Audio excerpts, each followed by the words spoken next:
Hello दोस्तों, कैसे हो आप लोग। आई होप कि सब लोग बहुत अच्छे होंगे और सबकी पढ़ाई बहुत अच्छे से चल रही होगी। मैं प्रदीप झा आप सभी लोगों का एक बार फिर से आपके अपनी यूट्यूब चैनल आर्यव्रत पाठशाला पर स्वागत करता हूं। जैसा कि आप देख रहे हैं कि अभी आज हम जेएसएससी में जो पंचायत सचिव है, एलडीसी, स्टेनोग्राफर्स, टीजीटी, पीआरटी के रिलेटेड बात करने के लिए आए हैं। पिछले 4-5 दिनों से मैं कुछ इस पर बता नहीं पा रहा था व्यस्तता के कारण, तो इसलिए इस पर कुछ न्यू अपडेट है और वो अपडेट क्या है उसके बारे में अच्छे से लॉजिकल तरीके से बात करने के लिए अभी उपस्थित हुए हैं। पहला देखिए कि पहले पीएस के बारे में बात करते हैं, यानी पंचायत सचिव वाला जो इश्यू है उसके बारे में बात करते हैं। तो पंचायत सचिव का जैसा कि आपको पता होगा कि उसमें ज़्यादा उसमें जो समस्याएं हैं नहीं, एक ही समस्या है उसमें, जो संकल्प संख्या 229 है उसको वापस लिया जाना है। और वो संभवतः जैसा कि सूचना प्राप्त हो रही है कि 29 तारीख को यानी 29 सितंबर को कैबिनेट की मीटिंग का आयोजन होना है और उसमें हो सकता है कि इसको विड्रॉ कर लिया जाए। जो ही इसको विड्रॉ कर लिया जाएगा उसके बाद जो अब तो चूँकि दुर्गा पूजा का समय स्टार्ट हो गया है, तो अब जो भी कुछ भी होना है इस पर दुर्गा पूजा के बाद ही होगा। तो लेकिन अगर ये कैबिनेट मीटिंग में 29 तारीख को इस संकल्प को वापस ले लिया जाता है, मैं अभी भी अगर इसीलिए बोल रहा हूँ कि पिछले कई कैबिनेट मीटिंग में हुई है, हर बार ये बात आती है कि इसको वापस लिया जाएगा, लिया जाना है। बाहर में जो मीडिया के द्वारा ऐसा न्यूज़ दिया जाता है, कुछ विधायक का स्टेटमेंट आता है, कुछ मंत्री का स्टेटमेंट आता है, लेकिन उसमें कैबिनेट मीटिंग में इस पे कोई चर्चा नहीं होती है, इसके रिजोल्यूशन को लेकर या इसके जो है इसका विड्रॉल को लेकर। तो इसलिए मैं इसमें अगर लगा रहा हूँ कि अगर 29 जो जैसा कि मीटिंग का आयोजन होना है सितंबर में, अगर उस दिन इसको वापस ले लिया जाएगा। संकल्प संख्या 229 क्या है इसके बारे में हम पिछले वीडियो में आपको अच्छे से एक्सप्लेन कर चुके हैं, उसका क्या इम्पैक्ट है और क्यों उसके कारण रिजल्ट जो है पंचायत सचिव का प्रकाशन नहीं किया जा रहा है उसके रिजल्ट का। तो जो ही ये वापस हो जाएगा अगर, तो उसके बाद रिजल्ट दुर्गा पूजा के बाद हो सकता है कि इसका जो मेरिट लिस्ट का प्रकाशन कर दिया जाए। सब कुछ डिपेंड है, ये संकल्प जो है 229 उसके विड्रॉल पे, जब इसको विड्रॉल कर लिया जाएगा कैबिनेट के द्वारा उसके बाद ही जेएसएससी रिजल्ट प्रकाशन पे कुछ निर्णय लेगी। और जो ये हो जाएगा तो सीधा सीधा कोई इसके मार्ग में कोई बाधा नहीं रहेगी, तो फिर मेरिट लिस्ट का प्रकाशन कर दिया जाएगा। ठीक है, ये पंचायत सचिव का ये मसला है, वो उसका समाधान समझिए कि अंतिम प्रक्रिया में बस एक ही है कि उसको वापस लिया जाना है। अगर कैबिनेट ने ले लिया तो उसके बाद रिजल्ट प्रकाशन हो जाएगा। ठीक है, अब आते हैं टीजीटी पीआरटी पर सरकार का रुख क्या है। ठीक है, उसमें आपको पता होगा कि जैसा मैं पिछले कई वीडियो मैंने बताया कि समस्याएं आ रही है मेरिट लिस्ट का प्रकाशन कैसे किया जाए। मैंने एक वीडियो में ये भी बताया था कि सरकार 2 विकल्प पे विचार कर रही है, लेकिन किसी भी विकल्प पे विचार करे तो सरकार का मतलब जो है कि पहला विकल्प ये था कि जो जैसा ऑर्डर है सुप्रीम कोर्ट का, जैसा जजमेंट है कि मिनिमम कटऑफ के आधार पे रिजल्ट प्रकाशन करने के लिए, तो उसमें क्या है कि बहुत सीटें क्रिएट करनी पड़ेगी। ऐसा सभी लोगों का मानना है कि कम से कम 10,000 के आसपास सीटें न्यू चीज़ें क्रिएट करनी पड़ेगी, क्योंकि 10 के आसपास वैकेंसी तो खाली हैं अभी। ठीक है, तो 10 के आसपास और सीटें क्रिएट करनी पड़ेगी गवर्नमेंट को। और जबकि सरकार की मंशा ये नहीं है, सरकार ये चाहती है कि सीट क्रिएट करें, उससे बेहतर है कि नई वैकेंसी लाके उसको फुलफिल किया जाए ताकि नए लोगों को अवसर प्रदान कर दिया जाए। और तो सरकार मतलब एक उस विकल्प था, एक तो था न्यू कट ऑफ पे, उसमें क्या समस्या है मैंने बताया आपको। एक विकल्प था कि ओवरऑल 17,572 का मेरिट लिस्ट प्रकाशन कर दिया जाए, उसके बाद ठीक है उसके बाद जो है उस आधार पे ज्वाइनिंग हो। तो जो ही ये विकल्प को अपनाया जाने की बात हो रही थी, जब इस विचार किया जा रहा था उसमें ये समस्या आ रही थी कि उस केस में जो ज्वाइन टीचर हैं उनकी अच्छी खासी संख्या उसमें बाहर हो जाएगी। जब वो लोग अगर बाहर हो जाएंगे तो फिर वो लोग कोर्ट जाएंगे, फिर मामला वहाँ फंसेगा, क्योंकि सुप्रीम कोर्ट का क्लियर जजमेंट है जो किसी ज्वाइंट टीचर को बाहर नहीं किया जाना है।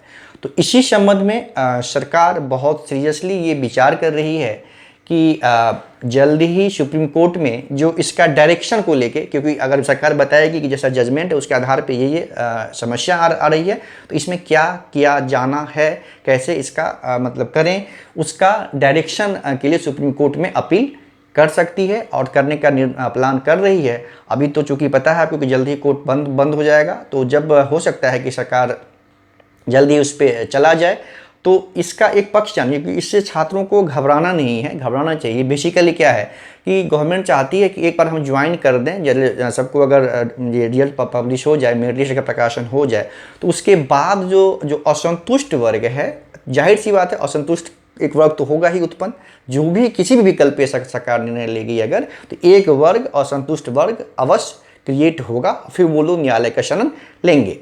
तो सरकार ये चाह रही है कि ऐसा कुछ तरीका हो जिससे कि जब रिजल्ट प्रकाशन के बाद किसी वर्ग को, किसी गुट को सुप्रीम कोर्ट या हाई कोर्ट या कहीं जाने का, न्यायालय जाने का मतलब अवसर न मिले, और ये जो नियुक्ति होगी वो स्मूथली हो जाए सभी टीचर की, जो सरकार के द्वारा मेरिट प्रकाशन किया जाएगा उस आधार पे। इसीलिए ये गवर्नमेंट जा रही है सुप्रीम कोर्ट, ताकि गवर्नमेंट की मंशा यहाँ ये नहीं है, ठीक है, ये मंशा हो सकती है कि कुछ डिले करना है, जैसा कि हर बार होता आ रहा है, लेकिन गवर्नमेंट की मंशा ये नहीं है कि नियुक्ति नहीं किया जाए। नियुक्ति तो अब गवर्नमेंट को करनी पड़ेगी क्योंकि सुप्रीम कोर्ट का जजमेंट है। तो आगे नियुक्ति के बाद या रिजल्ट प्रकाशन के बाद कोई विवाद न हो, इससे बचने के लिए एक प्रोएक्टिव निर्णय लेके गवर्नमेंट ये मतलब चाह रही है कि सुप्रीम कोर्ट से ही उसके जजमेंट के अकॉर्डिंग डायरेक्शन ले लिया जाए, ताकि बाद में जो है विवाद न हो। तो ये कोई गलत कदम नहीं है, क्योंकि आपको पता होगा कि अगर अभी जजमेंट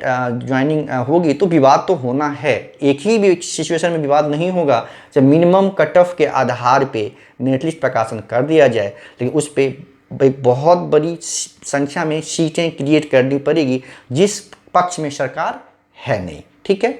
तो सुप्रीम कोर्ट गवर्नमेंट का प्लान है, गवर्नमेंट जब कब जाती है तो हो सकता है कि वहाँ से मामला खारिज हो जाए, लेकिन उसके बाद भी चूंकि खारिज हो जाएगा तो गवर्नमेंट का ये पक्ष होगा कि मैंने आपसे इस मसले पे डायरेक्शन मांगा था, लेकिन आपने कुछ बताया नहीं, कुछ निर्णय नहीं दिया, तो हमने अपने हिसाब से जो हमको बेस्ट लगा उस आधार पर हमने निर्णय ले लिया, ठीक है। और ये इसमें एक और चीज़ है कि जो ज्वाइंट टीचर हैं उनकी नियुक्ति, उनकी नौकरी किसी भी हालत में नहीं जाएगी।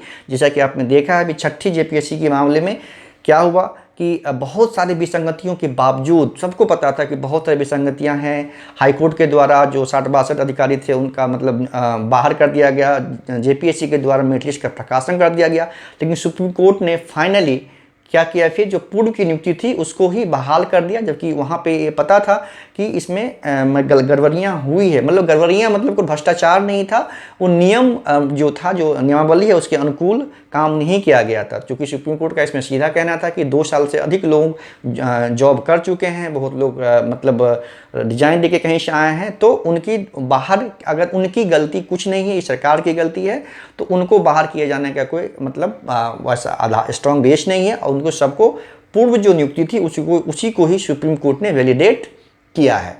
तो आप उस निर्णय से आप ये भी समझ सकते हैं कि किसी टीचर, जो ज्वाइंट टीचर हैं, उनकी नौकरी पे कोई खतरा नहीं है, किसी भी परिस्थिति में, किसी भी सिचुएशन में वो लोगों को रखा ही जाएगा, उनको बाहर नहीं किया जाएगा।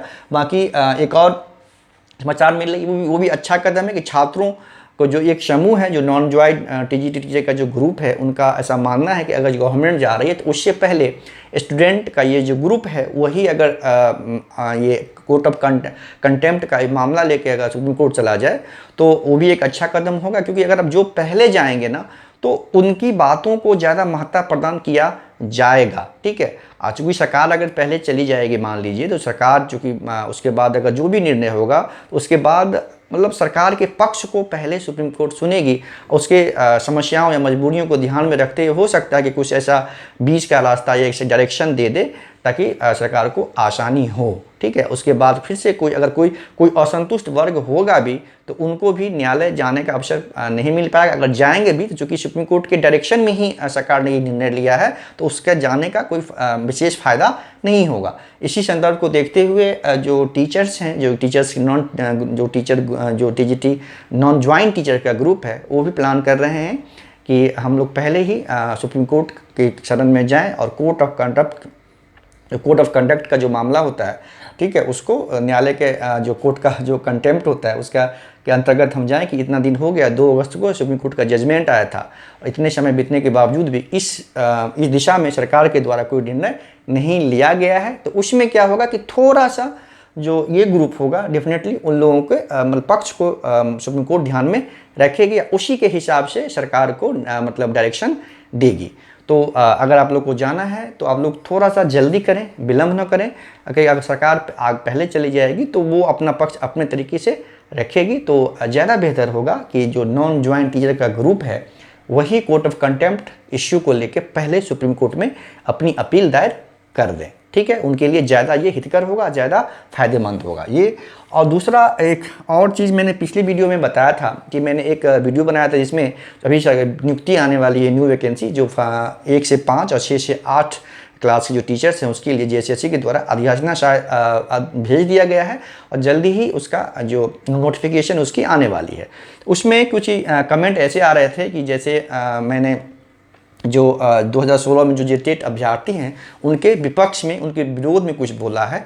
ऐसा कुछ नहीं है। मैं उन लोगों को तो मौका मिलना ही चाहिए। मैंने कभी ये नहीं कहा कि उन लोगों को मौका नहीं मिलना चाहिए। आप लोगों को तो मौका मिल ही रहा है और मिलेगा भी। अगर मान लीजिए सीटेट को अगर मौका प्रदान कर दिया जाता है तो उससे आपके मौका पे कोई इम्पैक्ट नहीं पड़ेगा। ठीक है, आपको मौका मिलना ही है। मैंने आपके खिलाफ या आपके विपक्ष में कोई ऐसी बात नहीं कही, आप उसको वैसे न लें। लेकिन मेरा ये कहना था कि जो झारखंड के जो निवासी हैं, जो झारखंड के जो वासी हैं और जिन्होंने मान लीजिए BEd DLEd 2016 के बाद किया है और 6 साल 7 साल हो गया, अगर जेटेट अभी नहीं लेती है तो उन लोगों की उसमें क्या गलती है? अवसर तो उन लोगों को ही प्रदान किया जाना चाहिए। तो इसीलिए मैंने कहा था कि उन लोगों में जो झारखंड के निवासी हैं और वो सीटेट अगर कर रखा है तो उनको सरकार को कंसीडर करना चाहिए। अगर सरकार उनको कंसीडर नहीं करना चाहती है, जैसे बहुत सारे लोग का ये भी कहना था उस कमेंट में कि इससे बाहर के अभ्यर्थियों को मौका मिलेगा, ऐसा नहीं है। जैसा कि अपने नियमावली में स्पष्ट लिखा हुआ है कि 10-12 झारखंड से करना अनिवार्य है। हाँ, ये 10-12 वाला जो इशू है अभी आपको पता है कि न्यायालय में है, उस पर जजमेंट रिजर्व है। जो जजमेंट आएगा उसके अकॉर्डिंगली गवर्नमेंट को, अगर जजमेंट अगेंस्ट में आया तो उसको बदलना पड़ेगा और अगर फेवर में आया तो वो कंटिन्यू रहना पड़ेगा। लेकिन फेवर में आने की संभावना बहुत कम प्रतीत हो रही है। उसका रिजर्व है जजमेंट, उसका भी जजमेंट अब बहुत जल्दी आने वाला है। तो ऐसा नहीं है कि बाहर के छात्र आ जाएंगे उससे, क्योंकि वो तो एक तो प्रोविज़न है ही। अगर सच में अगर झारखंड सरकार की मंशा है कि कोई बाहर के कैंडिडेट न आए या न फॉर्म भर पाए, मान लीजिए, तो एक सिंपल सा प्रोविज़न कर दे कि झारखंड के निवासी ही फॉर्म फिलअप कर सकते हैं। बस ये सिंपल सा। बिहार ने भी अभी किया है ना, टीचर वाले केस के, टीचर वाला जो फॉर्म आया है बिहार का, उसमें भी बिहार में भी ऐसा किया गया। बाकी बिहार में जो बाकी पोस्ट आती है उसमें नहीं किया गया, लेकिन टीचर का जो है उसमें स्पष्ट लिखा गया है कि भारत के नागरिक और बिहार के निवासी। ठीक है, तो उसी तरह का ये जो 10 नया झारखंडा अपना के जो कोशिश कर रही है कि 10-12 सीधा एक रूल डाल दे कि झारखंड का निवासी होना अनिवार्य है, तो फिर सारा समस्या का समाधान खुद ही हो जाएगा। फिर बाहर के लोग फॉर्म ही नहीं फिलअप कर पाएंगे। अब सरकार की मंशा को आप समझिए ना कि सरकार करना क्या चाहती है। अगर सच में सरकार चाहती कि झारखंड के लोग ही फॉर्म फिलअप करें तो ये लाइन ज़्यादा महत्वपूर्ण होता कि झारखंड के निवासी वाला जो कंडीशन है वो उसमें ऐड कर देनी चाहिए गवर्नमेंट को। लेकिन गवर्नमेंट ने, अब बताइए कि 10-12 वाला कंडीशन है, क्या सभी झारखंड के आप ही लोगों से मैं पूछता हूँ कि आप ये पूरी तरह से सही है? ऐसा सिचुएशन तो है ना कि झारखंड के निवासी हैं और 10-12 कहीं बाहर से कोई किया है। ठीक है, ऐसा तो सिचुएशन है। ऐसा भी सिचुएशन है साथ में कि झारखंड के बाहर के निवासी हैं किसी और राज्य के और झारखंड से 10-12 उन्होंने कर रखा है। तो झारखंड के बाहर निवासी होने के बावजूद वो 10-12 चूंकि झारखंड से किया है तो फॉर्म फिलअप कर सकते हैं। लेकिन झारखंड के जो निवासी हैं लेकिन 10-12 जो बाहर से किया है, अगर उन्होंने, बहुत से लोग होते हैं जिनके पेरेंट्स बाहर जॉब करते हैं, प्राइवेट में जॉब करते हैं या सेंट्रल गवर्नमेंट पे एम्प्लॉय हैं, तो बाहर से ही एजुकेशन उनकी होती है, लेकिन है वो बेसिकली झारखंड के, वो लोग फॉर्म फिलअप नहीं कर पाएंगे। सामान्य वर्ग की बात कर रहा हूँ मैं। बाकी जो कैटेगरी वर्ग, जो आरक्षित वर्ग है, उनमें इस नियमावली को, इस रूल को उस हद तक शिथिल किया गया है। उसी तरह आप समझ सकते हैं कि अगर किसी और राज्य के निवासी है, उनके अगर पेरेंट्स झारखंड में प्राइवेट जॉब करते हैं या झारखंड गवर्नमेंट में जॉब करते हैं, तो निवासी हैं किसी और राज्य के, लेकिन चूँकि उनके बच्चे झारखंड से 10-12 किया है तो वो फॉर्म फिलअप कर सकते हैं। तो ये तो न्यायोचित नहीं होगा ना। अगर सच में झारखंड सरकार चाहती है कि झारखंड के निवासी ही फॉर्म फिलअप कर सके, तो ये जो 10-12 के कंडीशन से बेहतर है कि आप झारखंड का निवासी होना चाहिए, वो आप कर दीजिए। ठीक है, मैं बिहार में भी किया, ग्रुप सी के जॉब में आप कर सकते हैं, ग्रुप बी में नहीं कर सकते, ग्रुप सी वाले में आप ये नियम लागू कर सकते हैं।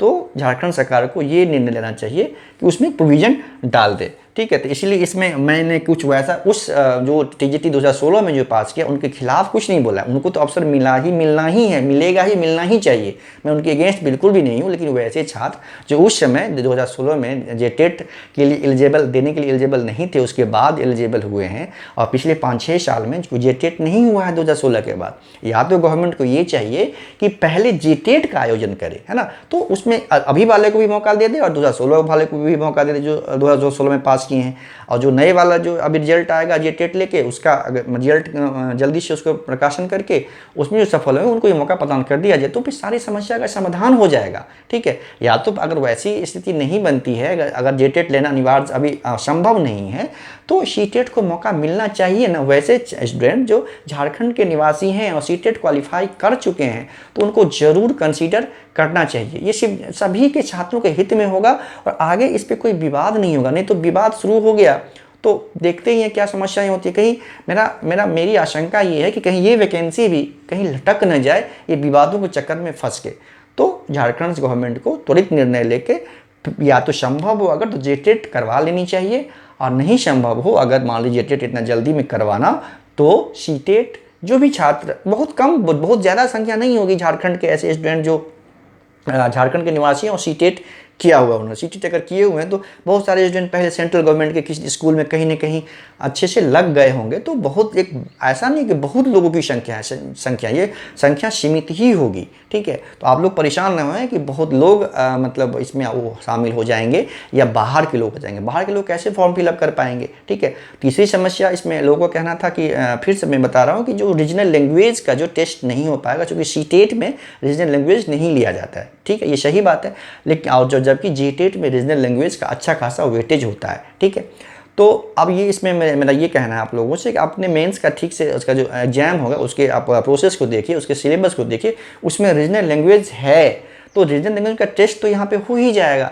अब वैसे भी झारखंड के ही कोई निवासी अगर फॉर्म फिलअप करेंगे तो रीजनल लैंग्वेज तो उनका होगा ही, एक तो झारखंड के निवासी हैं ही, दूसरा रीजनल लैंग्वेज का टेस्ट जो है एग्जामिनेशन में ऑलरेडी ऐसा प्रोविज़न है कि रीजनल लैंग्वेज का पेपर रखा गया है, तो रीजनल लैंग्वेज में उनको क्वालिफाई करना पड़ेगा। ठीक है, तो इसलिए रीजनल लैंग्वेज वाला भी जो इशू है वो भी समाधान यहाँ पे हो जा रहा है, क्योंकि परीक्षा में रीजनल लैंग्वेज का पेपर का मतलब रीजनल लैंग्वेज एग्जाम लिया जाएगा, तो सबको मौका मिलना चाहिए। झारखंड के सभी छात्र हैं जो झारखंड के निवासी हैं, सरकार को सभी को मौका देनी चाहिए, क्योंकि आपको पता है कि वैकेंसी इतनी जल्दी आती नहीं है। भले ही सरकार कुछ बोले कि जल्दी लाएंगे, तुरंत ये अपॉइंटमेंट के बाद फिर से वैकेंसी आएगी, आप सभी को पता है कि वैकेंसी इतनी जल्दी नहीं आती है। तो ये अगर मौका चला जाएगा, मान लीजिए अगर 5-6 साल लग जाएगा, तब तक तो नए ऐसे छात्रों का तो एज ही समाप्त हो जाएगा ना। तो मौका तो मिलना चाहिए। अभी नियुक्ति तो नहीं दी जा रही है ना, जिसमें मेरिट होगा, जो ज़्यादा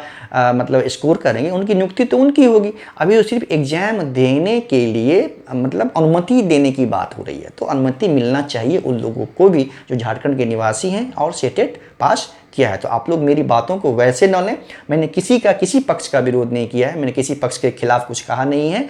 मेरा ये मानना था कि बस 2016 को वाले को भी तो मौका मिलेगा ही मिलेगा, उनमें तो कोई संशय है ही नहीं, लेकिन नए छात्र उनको भी अनुमति प्रदान करनी चाहिए सरकार को, ताकि किसी वर्ग को कोई नाराजगी ना हो। नौकरी तो दी नहीं जा रही है, अभी तो उसी परीक्षा देने का अवसर प्रदान करने की बात है ना, तो अवसर प्रदान अवश्य करना चाहिए। धन्यवाद।